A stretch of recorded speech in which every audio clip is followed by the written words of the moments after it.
पढ़ेंगे प्राचीन भारत के बारे में। प्राचीन भारत 4 भागों में बांटा गया था। पहला धर्म ग्रंथ, दूसरा ऐतिहासिक ग्रंथ, तीसरा विदेशियों का विवरण, चौथा पुरातात्विक संबंध। ये 4 भागों में प्राचीन भारत बटा हुआ था। तो आइए पढ़ते हैं अब धर्म ग्रंथ और ऐतिहासिक ग्रंथ। ये दोनों मिल करके सर्वप्रथम प्राचीन धर्म ग्रंथ का स्थापना हुआ था। धर्म ग्रंथ और ऐतिहासिक ग्रंथ दोनों मिलकर प्राचीन धर्म ग्रंथ वेद का स्थापना हुआ है। इसमें 4 वेद पढ़ा जाता है। इसमें प्राचीन धर्म ग्रंथ वेद में इसमें 4 वेद आते हैं, जो वेद है ऋग्वेद, यजुर्वेद, सामवेद, अर्थवेद। ये 4 वेद प्राचीन धर्म ग्रंथ वेद में आते हैं।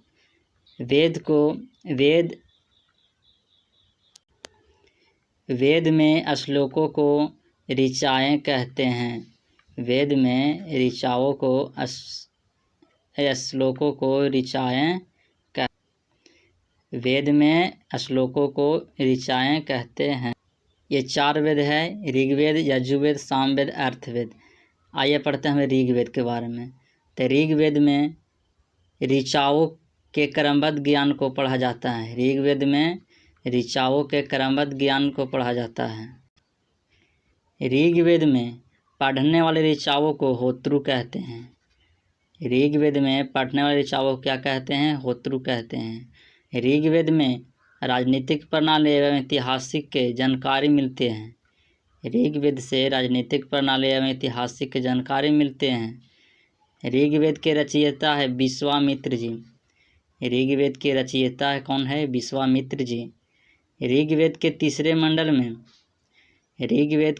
मंडल में सूर्य देवता सावित्री को समर्पित किया गया है। सूर्य देवता सावित्री को समर्पित किया गया है। इसमें गायत्री मंत्र पढ़ा जाता है।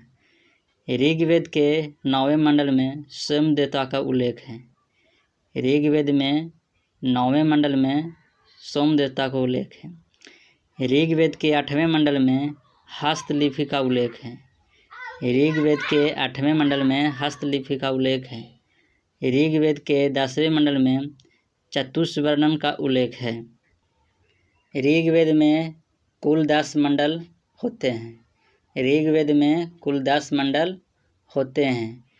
ऋग्वेद में 25 नदियों का उल्लेख किया गया है। ऋग्वेद में 25 नदियों का उल्लेख किया गया है। ऋग्वेद में गंगा नदी को केवल एक बार उल्लेख किया गया है। ऋग्वेद में गंगा नदी को केवल एक बार उल्लेख किया गया है। ऋग्वेद में 3 बार यमुना नदी का उल्लेख किया गया है। ऋग्वेद में यमुना नदी को 3 बार उल्लेख किया गया है। ऋग्वेद में हिमालय पर्वत का उल्लेख किया गया है। ऋग्वेद में हिमालय पर्वत का उल्लेख किया गया है। ऋग्वेद में मुंजवत चोटी का उल्लेख किया गया है। ऋग्वेद में मुंजवत चोटी का उल्लेख किया गया है। ऋग्वेद में सोम देवता का उल्लेख किया गया है। केवल ऋग्वेद में किस देवता का उल्लेख किया गया है? तो सोम देवता का उल्लेख किया गया है। ऋग्वेद में दशराग युद्ध 7वें मंडल में हुआ था। ऋग्वेद में दशराग युद्ध 7वें मंडल में हुआ था। ऋग्वेद में 10,627 श्लोक हैं। ऋग्वेद में 10,627 श्लोक हैं। ऋग्वेद के उपवेद क्या कहा जाता है? ऋग्वेद में उपवेद को क्या कहा जाता है? तो यजुर्वेद, आयुर्वेद कहा जाता है। ऋग्वेद के उपवेद को क्या कहा जाता है? तो आयुर्वेद। ऋग्वेद के ब्राह्मण को क्या कहा जाता है? एतेरैन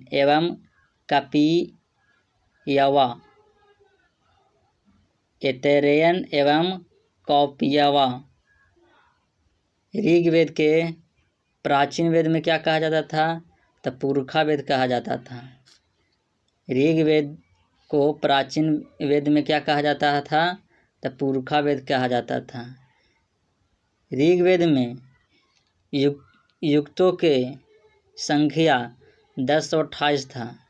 ऋग्वेद में युक्तों की संख्या 1028 था। ऋग्वेद के लेखक कौन था? तो महर्षि कृष्ण द्वैपायक वेद व्यास केवल वेद का लेखक था। ऋग्वेद में इंद्र देवता के लिए 250 रचना किया गया था। ऋग्वेद में इंद्र देवता के लिए केवल 250 रचना किया गया था। ऋग्वेद में अग्नि देवता के लिए 200 ऋचाओं का रचना किया गया था। ऋग्वेद में अग्नि देवता के लिए 200 ऋचाओं का रचना किया गया था। ऋग्वेद एवं ब्राह्मण का स्थान है। ऋग्वेद एक किसका स्थान है? तो एक ब्राह्मण का स्थान है। ऋग्वेद एक ब्राह्मण का स्थान था। ऋग्वेद एक ब्राह्मण का स्थान था। ब्राह्मण उस समय मनुष्य को 4 वर्णों में बांट दिया गया था। मनुष्य को 4 वर्णों में बांट दिया गया था। पहला ब्राह्मण, दूसरा क्षत्रिय, तीसरा वैश्य, चौथा शूद्र। तो ब्राह्मण शरीर के अंग से कहलाता था मुख, और क्षत्रिय जो शरीर का अंग से कहलाता था भुजाओं, और वैश्य जिसका शरीर का अंग कहलाता था जंघाओं, और शूद्र जिसका शरीर का अंग कहलाता था चरण। यह ब्राह्मण का बांटा हुआ 4 वर्ण है। दूसरा वेद 4 होते हैं: ऋग्वेद, यजुर्वेद, सामवेद, अर्थवेद। अब दूसरा वेद पढ़ते हैं यजुर्वेद के बारे में। तो यजुर्वेद का ब्राह्मण का नाम क्या था? तो सतपथ था। यजुर्वेद का ब्राह्मण का नाम क्या था? तो सतपथ था। यजुर्वेद एक ऐसा वेद है जिसमें गद्य और पद्य दोनों पढ़ा जाता है। यजुर्वेद एक ऐसा वेद है जिसमें गद्य और पद्य दोनों पढ़ा जाता है। यजुर्वेद में ही जब किसी को बलि दिया जाता है तो वह यजुर्वेद में ही आता है। यजुर्वेद में बलि दिया जाता है। यजुर्वेद का पाठ्य करता है अधयावयु। यजुर्वेद का पाठ्य करता है अधयावयु। यजुर्वेद का उपवेद है धनुर्वेद। यजुर्वेद का उपवेद है धनुर्वेद। अब आगे पढ़ेंगे सामवेद। सामवेद तीसरा वेद है। सामवेद का उपवेद है गंधर्ववेद। गंधर्ववेद इसका उपवेद है। सामवेद का ब्राह्मण का नाम क्या है? तो पंचविश है। सामवेद का ब्राह्मण का क्या नाम है? तो पंचविश है। सामवेद भारतीय संगीत का जनक कहा जाता है। सामवेद में भारतीय संगीत का जनक कहा जाता है। सामवेद में गाए जाने वाले ऋचाओं को संकलन किया गया है। सामवेद में गाए जाने वाले ऋचाओं को संकलन किया गया है। सामवेद का पाठ्यक्रम है उद्रातृ कहते हैं। सामवेद के पाठ्यक्रम को क्या कहते हैं? उद्रातु कहते हैं। सामवेद का मुख्य ट्रिक है संगीत सुनने से मन को शांति मिलता है, इसी चलते सामवेद हो गया है। अब आगे पढ़ेंगे हम चौथा वेद अर्थवेद। अर्थवेद के बारे में हम पढ़ेंगे। अर्थवेद का उपवेद है शिल्पवेद। अर्थवेद के उपवेद को क्या कहा जाता है? तो शिल्पवेद। अर्थवेद में नारद स्मृति गुप्त युग के थे। अर्थवेद में नारद स्मृति गुप्त युग थे। अर्थवेद में आने वाले शब्द होते हैं जैसे तंत्र मंत्र, जादू टोना, अभिशाप, वशीकरण, आशीर्वाद, स्मृति, प्रायश्चित, औषधि, अनुसंसाधन, विवाह, प्रेम, राजक्रम, मातृभूमि, महात्मा इत्यादि सब ये सब वर्ण आते हैं अर्थवेद में। अर्थवेद का वर्णन कुछ का वर्णन सभी है इत्यादि। इसी तरह से और अनेकों शब्द आते हैं अर्थवेद में। अर्थवेद का मेन ट्रिक है कि जिसका कोई अर्थ निकल जाए वो अर्थवेद है। जैसे जादू टोना, जादू टोना किसी को कर देने से कोई दूसरा अर्थ निकल जाता है ना। अभिशाप, किसी का श्राप दे देने से दूसरा अर्थ निकल जाता है ना। कोढ़िया लांगड़ हो जाता है। और वशीकरण, वशीकरण करने से भी दूसरा अर्थ निकल जाता है, कोई किसी का अंडर में हो जाता है। तो अर्थवेद का मतलब है कि जिसका अर्थ कोई दूसरा निकल जाए वो अर्थवेद है। अर्थवेद को वर्तमान वेद भी कहते हैं या नया वेद भी कहते हैं, या नया वेद भी कहते हैं। अर्थवेद की संख्या 18 होते हैं। अर्थवेद की संख्या 18 होते हैं, जिसमें से 5 का विवरण दिया गया है। जिसमें से 5 का विवरण दिया गया है। पहला मत्स्य है, दूसरा वायु है, तीसरा विष्णु है, चौथा ब्राह्मण है, पांचवा भगवान। मतलब है अर्थवेद में ये 5 चीज़ों पर विश्वास किया गया है। मत्स्य मतलब मनुष्य, और वायु, वायु मतलब हवा, और विष्णु भगवान पर, और ब्राह्मण भगवान पर, और भगवान शिव जी पर। यह 5 पर विश्वास किया गया है अर्थवेद में।